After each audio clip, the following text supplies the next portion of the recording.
Hi, Butch Dellis here with Nutri-Green.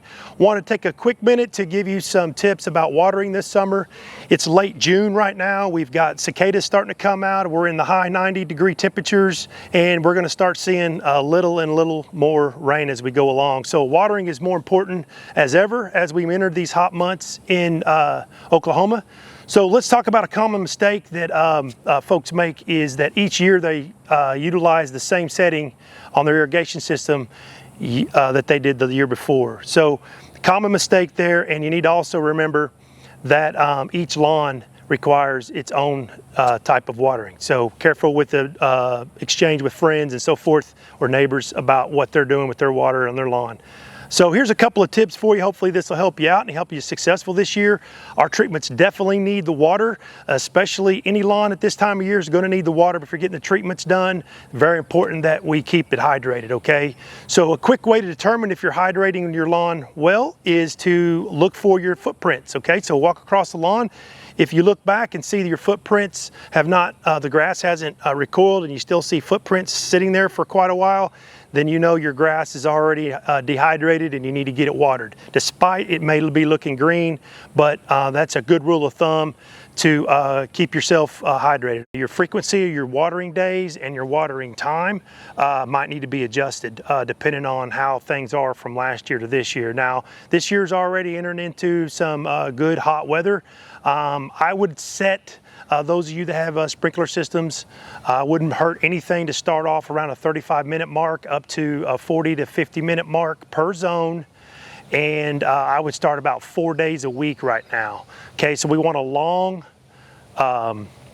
less frequent waterings set on your irrigation system as opposed to short, frequent waterings every day of the week. That's not a good thing. That develops a shallow root system and it doesn't emulate what Mother Nature does, right? So Mother Nature comes in, hits us with a big shower, and then she's out. So we want to kind of emulate the same thing.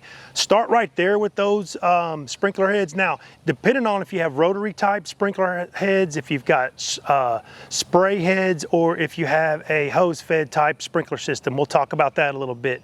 Talking about spray heads, those are going to come straight up out of the ground. They're going to spray in a concentrated spot. They're going to cover a certain area and you're going to get a concentrated amount of water in that specific area, not moving, not isolated, oscillating, just sitting right there, hammering out of water. So those types of sprinkler heads, those zones, you won't need to put down as much time or as much water.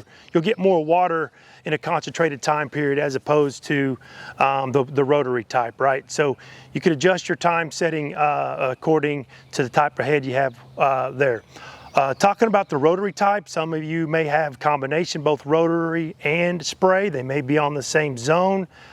Just make sure that those are getting head-to-head coverage, meaning that when you are spraying, no matter the spray patterns, whether it's a rotary type or a spray type, that those are getting, your water is hitting the other where the other heads are located. That's called head-to-head coverage. That gives you complete coverage. Otherwise, you're going to have holes and you're going to get less water in those areas and they actually will show up. So rotary type, back to the time on that, again, those are going to need more time because that water is moving and it's shooting up higher into the air.